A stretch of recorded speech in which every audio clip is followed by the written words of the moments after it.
हक की आवाज हमेशा दिल से उठती है और जो दिल अल्लाह के रास्ते पर चलता है वही सच्ची कामयाबी पाता है।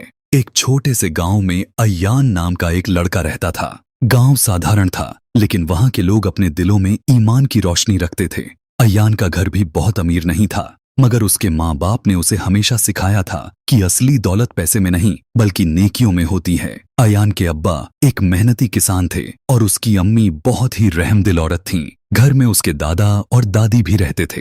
दादा अक्सर उसे पुराने किस्से सुनाते थे, अल्लाह के नेक बंदों के, सब्र करने वालों के और उन लोगों के जिन्होंने अपने माँ बाप की खिदमत करके जन्नत हासिल की। एक दिन दादा ने अय्यान से कहा, बेटा याद रखना, जिसने अपने माँ बाप और बुजुर्गों की खिदमत की उसने अल्लाह को राजी किया। यह बात अय्यान के दिल में उतर गई, लेकिन जैसे जैसे अय्यान बड़ा होने लगा उसके दोस्तों का असर उस पर पड़ने लगा। गांव के कुछ लड़के शहर जाकर काम करते थे और जब लौटते तो नए कपड़े, मोबाइल और पैसे दिखाते। अय्यान के दिल में भी ख्वाहिश पैदा हुई कि वह भी जल्दी अमीर बन जाए। एक दिन उसने अपने अब्बा से कहा, अब्बा मैं शहर जाना चाहता हूँ, यहाँ मेहनत बहुत है लेकिन पैसा कम मिलता है। अब्बा ने उसे गौर से देखा और बोले, बेटा अगर तू सही रास्ते पर रहेगा तो जहाँ भी जाएगा अल्लाह तेरी मदद करेगा, लेकिन याद रखना माँ बाप और बुजुर्गों को कभी मत भूलना। अम्मी की आंखों में आंसू थे मगर उन्होंने दुआ देते हुए कहा, अल्लाह तुझे हिफाजत में रखे।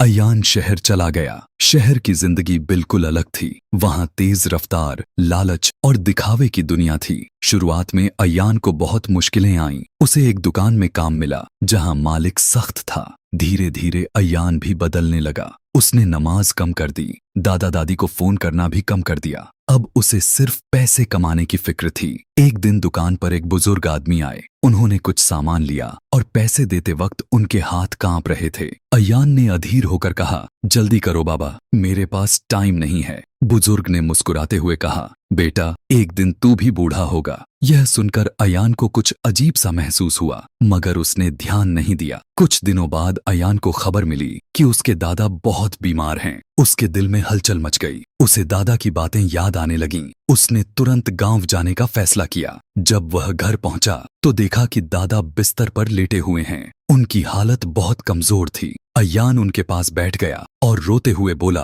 दादा मुझे माफ कर दो, मैं आपको भूल गया। दादा ने मुश्किल से हाथ उठाकर उसके सिर पर रखा और कहा, बेटा अभी भी वक्त है, अल्लाह की तरफ लौटा। यह सुनते ही अय्यान के दिल में जैसे कोई रोशनी भर गई। उसने वहीं से अपनी जिंदगी बदलने का फैसला किया। अब वह रोज नमाज पढ़ने लगा, अम्मी की मदद करने लगा, अब्बा के साथ खेत में काम करता और सबसे ज्यादा दादा दादी की खिदमत करता। वह उन्हें खाना खिलाता, उनके पैर दबाता, उनकी बातें सुनता। धीरे धीरे उसके दिल में सुकून आने लगा जो उसे शहर में कभी नहीं मिला था। एक रात दादा ने उससे कहा, बेटा तूने जो रास्ता चुना है वही असली कामयाबी का रास्ता है। कुछ दिनों बाद दादा इस दुनिया से चले गए। अय्यान बहुत रोया लेकिन अब उसे समझ आ चुका था कि जिंदगी का मकसद सिर्फ पैसा कमाना नहीं है बल्कि अल्लाह को राजी करना है। उसने अपने गांव में ही रहने का फैसला किया। उसने खेती को बेहतर तरीके से करना शुरू किया, लोगों की मदद करने लगा और बच्चों को भी यह सिखाने लगा कि माँ बाप और बुजुर्गों की खिदमत करना कितना जरूरी है। समय के साथ अय्यान का नाम पूरे इलाके में मशहूर हो गया। लोग उसे इज्जत की नजर से देखने लगे, लेकिन अय्यान जानता था कि यह सब उसकी मेहनत से ज्यादा अल्लाह की रहमत और उसके माँ बाप की दुआओं का असर है। एक दिन वह अपनी अम्मी के पास बैठा था। अम्मी ने उससे कहा, बेटा आज तूने हमारा सिर ऊंचा कर दिया। अय्यान ने नम आंखों से जवाब दिया, अम्मी अगर मैंने कुछ पाया है तो आपकी खिदमत की वजह से। उस रात अय्यान आसमान की तरफ देख रहा था। उसने दिल ही दिल में कहा, ऐ अल्लाह तूने मुझे सही रास्ता दिखाया, मैं तेरा शुक्रगुजार हूँ। और उसी सुकून के साथ उसकी जिंदगी आगे बढ़ती रही। एक ऐसी जिंदगी जिसमें दौलत कम थी मगर बरकत बहुत थी। हक यही है कि जो अपने माँ बाप और बुजुर्गों की खिदमत करता है और अल्लाह के रास्ते पर चलता है वही असली कामयाबी हासिल करता है।